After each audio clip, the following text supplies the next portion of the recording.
നമസ്കാരം. മലയാളി വാർത്തയിലേക്ക് സ്വാഗതം.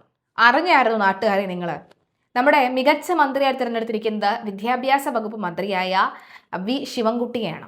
അദ്ദേഹം നേമം MLA ആണ്. ഇദ്ദേഹത്തിന്റെ MLA ഓഫീസിന് മുന്നിലാണ് ഇപ്പോൾ രാജീവ് ചന്ദ്രശേഖർ കിടിലം ഒരു പ്രസംഗം നടത്തിയതും അദ്ദേഹം ചെയ്യാത്ത കാര്യങ്ങളെ, അതായത് MLA എന്ന നിലയിൽ ശിവൻകുട്ടി ചെയ്യാത്ത പല കാര്യങ്ങളെയും എടുത്തു പറയുകയും ഒക്കെ ചെയ്തത്. എന്തായാലും വി ശിവൻകുട്ടിയുടെ ഒരു പ്രവൃത്തിയാണ് ഇപ്പോൾ സമൂഹ മാധ്യമങ്ങളിൽ ചർച്ചയാകുന്നത്. അദ്ദേഹത്തിന്റെ ആ ഒരു ആവേശം, വ്യഗ്രത ഒക്കെ കാണുമ്പോൾ പക്ക പൊളിറ്റിക്കൽ സ്റ്റണ്ടാണ് എന്ന് നമുക്കിതിൽ വ്യക്തമാവുകയാണ്. പറഞ്ഞു വരുന്നത്, കഴിഞ്ഞ ദിവസം തിരുവനന്തപുരം വിമാനത്താവളത്തിൽ വന്നിറങ്ങിയ പ്രത്യേക അതിഥിയെക്കുറിച്ചാണ്. മറ്റാരുമല്ല, കേരളത്തിന്റെ രോമാഞ്ചകഞ്ചുകം, കേരളത്തിന്റെ അഭിമാനമായ സഞ്ജു സാംസൺ ആണ്. സഞ്ജു സാംസൺ എന്ന ക്രിക്കറ്റ് കളിക്കാരൻ ഇന്ത്യയോളം വളർന്ന വലിപ്പത്തിൽ, ലോകത്തോളം വളർന്ന വലിപ്പത്തിൽ നിൽക്കുമ്പോഴും തിരുവനന്തപുരത്തെ വിഴിഞ്ഞത്തെ സ്വദേശി എന്ന വലിയ അഭിമാനവും ആത്മവിശ്വാസവും ഒക്കെയുണ്ട്. അദ്ദേഹം കഴിഞ്ഞ ദിവസം T20യിൽ മികച്ച പോരാട്ടം നടത്തിയതിനു ശേഷം അദ്ദേഹം വിജയിച്ച് വെന്നിക്കുറി പാഴിച്ച് അദ്ദേഹം കേരളത്തിലേക്ക് എത്തുന്ന, തിരുവനന്തപുരത്തേക്ക് എത്തുന്ന ഒരു സാഹചര്യം ഉണ്ടായിരുന്നു. അദ്ദേഹം എത്തുന്നതിന് തൊട്ടു മുൻപായി അദ്ദേഹത്തിന്റെ ഭാര്യ കടന്നു വരുന്നുണ്ട്. അദ്ദേഹത്തിന്റെ ഭാര്യ എല്ലാവരെയും ഒന്ന് വണങ്ങിയതിനു ശേഷം അവർ മുന്നോട്ട് പോകുന്നുണ്ട്. ശേഷം തൊട്ടു പുറകെ വന്ന, അതുവരെ ഒരുമിച്ചാണ് കേട്ടോ ഇവർ വരുന്നത്. അപ്പോൾ മാധ്യമങ്ങളെ കണ്ടതും ക്യാമറ കണ്ടതും തൊട്ടു പുറകെ വന്ന സഞ്ജു വി സാംസണോടൊപ്പം വന്ന റഹീമും വി ശിവൻകുട്ടിയും ചാടി ഓടി മാധ്യമങ്ങളെ കണ്ടതും ആ ബൊക്കെ അങ്ങ് കൊടുക്കുകയാണ്.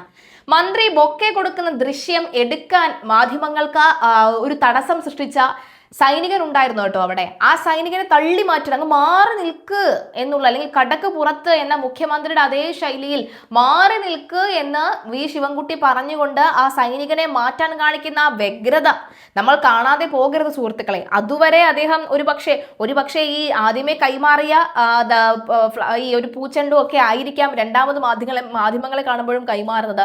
അതുകൊണ്ട് സഞ്ജു തന്നെ ഇങ്ങനെ നോക്കുന്നുണ്ട്, എന്താ ഇവിടെ സംഭവിക്കുന്നതെന്ന് നോക്കുന്നുണ്ട്.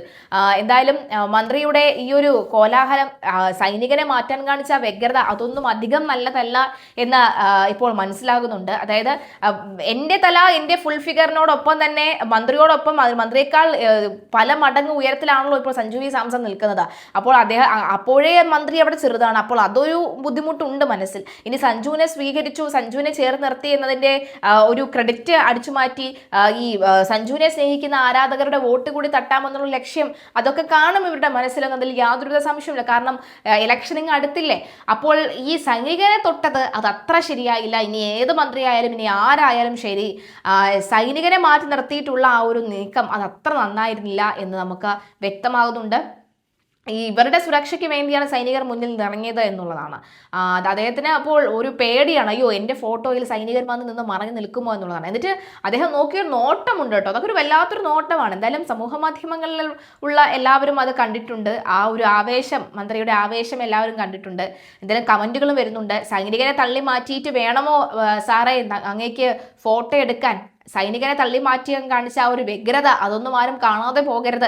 സഞ്ജു എത്ര തന്നെ ഇനി ഒറ്റയ്ക്ക് വന്നാലും ജനഹൃദയങ്ങളിൽ എപ്പോഴും ഉണ്ടാകുമെന്ന കാര്യത്തിൽ സംശയമില്ല. അവിടെ പോയി ഹീറോ കളിക്കാൻ ഇരുന്നത് എന്തിനാണ് എന്ന് ചോദിക്കുന്നുണ്ട്. മാധ്യമങ്ങളെ കാണുമ്പോൾ ബൊക്കെ കൊടുക്കാൻ കാണിച്ചൊരു മനസ്സേ അത് വല്ലാത്തൊരു മനസ്സായി പോയി എന്ന കമന്റുകളും വരുന്നുണ്ട്.